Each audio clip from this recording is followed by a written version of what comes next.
I'm Chris Lawrence in Dallas with your headlines from North Texas. Some students say racist chants interrupted a varsity volleyball game. Their parents say the other school's response has come up short. Godley ISD is in Johnson County, about 30 miles south of Fort Worth. Brittany Costello shows us what was said and how the district responded. It was a tight match from the start. We were going back and forth, back and forth. The first district varsity volleyball game between Aaliyah Cephas's Hillsboro Eagles and the Godley Wildcats. Last Tuesday, the Godley crowd was loud, but that's not what caught Hillsboro parent Natalie Rhea off guard. But when I heard it, it just kind of like shot through me like, is this really happening? In the third set, Cephas was serving when Rhea heard it.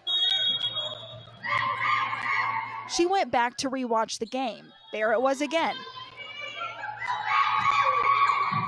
We counted 4 different monkey noises while different athletes were serving. Cephas's mom, Danita Jackson, says there's only one way to take that. I think the intention was to distract her and to make fun of her race. Rhea reached out to Godley immediately, but wasn't happy with the response. She says they called it a learning experience. We reached out to Godley school administrators. They refused to sit down with us for an on-camera interview. They say they had a lively student cheering section for that game, acknowledging some animal noises were part of that. They say it was not directed toward any particular student, and it was not racially motivated. Have you ever been to a game where that was a standard chant?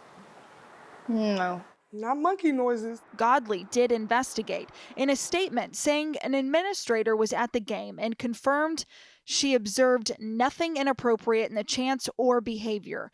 Jackson has her own take on those findings. Maybe they don't understand because they're of the other race and it's not their race. So if they can just give a formal apology and let's move forward from it. Hillsboro investigated too, saying admin talked to Godley, but will leave what happens next up to them. Whether it was their intention or not, it still happened, and there is a negative connotation with that noise. And so I just want to bring awareness and let them know, like, this is not appropriate. We don't need to be doing this going forward. Now, Brittany did speak with some of the Godley High School students who were sitting in the stands. They told her it was a joke and meant to distract the other team. Some of the students say administrators talked to them about their behavior. Investigators say an employee shot his co-worker at a FedEx facility in Dallas. It happened Monday morning around 10:30 at the warehouse on Adler Drive. Paramedics rushed one man to the hospital, but he's expected to be okay, and his co-worker is now in custody. In Fort Worth, authorities confirmed someone attacked the band director near the campus of Southwest High School. It happened Friday afternoon after school hours. Scoop Jefferson has been digging into this case and just got an update from Fort Worth police. They're kind of holding the fort down. Preston Moore made some of his best memories as part of the Southwest High School marching band. My last year in the band program, I was playing snare and I was the drumline captain. Now he and his former classmates want to know who attacked their former band director. That's not right. Nobody deserves that. Just before 5 p.m. on Friday, September 12th, Fort Worth police responded to Southwest High School. Band director Jeffrey DeMag told officers he confronted 4 young people about climbing on the fixed tower in the school parking lot, something even Preston has done. If you get up there, you know you shouldn't be up there. So if you get caught, deal with the consequences. But during Friday's confrontation, the band director says one of the young people knocked his phone out of his hand, walked away, so he followed them for 2 blocks. The Southwest High School principal shared this online, saying young individuals are responsible for the attack, and they are not believed to be Southwest students. Both police and school administration are actively investigating the incident, and those responsible will be held fully accountable. If these kids were going to react in that kind of way, of course he couldn't have known that. DeMag declined my interview request and sent this statement saying, "This is a terrible incident, but is not a reflection of the wonderful community that is Southwest High School. I am healing and excited to rejoin the students, parents, teachers, and admin." After the attack and a trip to the hospital, the band director is home recovering. And I wish him well. I'm praying for him. As police continue searching for his attackers. In Fort Worth, I'm Scoop Jefferson. The City Council just got its first look at some of the self-driving cars that'll soon be on the streets of Dallas. Waymo is launching autonomous service in North Texas next year, so the company parked one outside Dallas City Hall to demonstrate how sensors and cameras provide a 360-degree view around the car. Waymo claims this tech will actually reduce the number of accidents on the road, citing its own internal data that shows Waymo cars are involved in 88% fewer crashes than human drivers.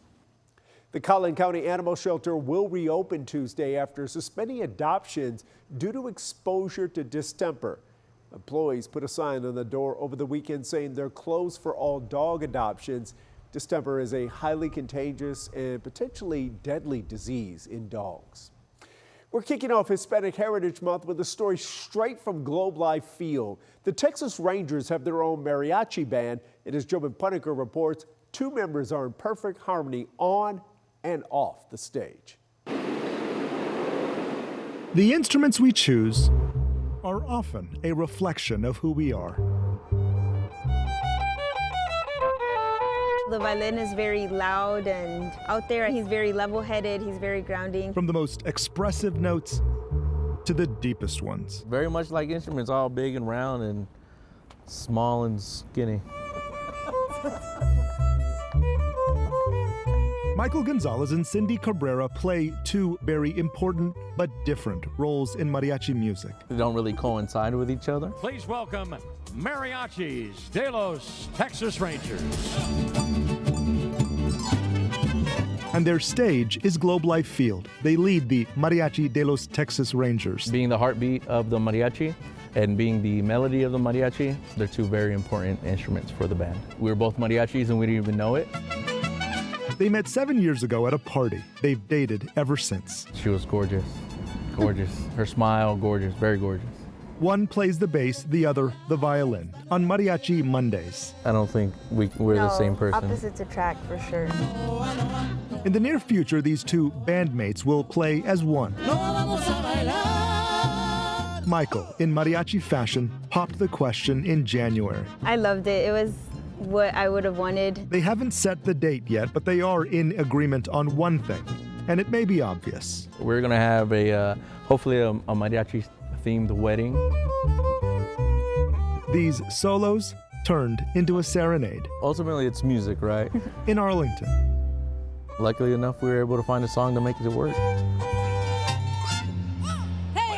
I'm Jobin Punniker.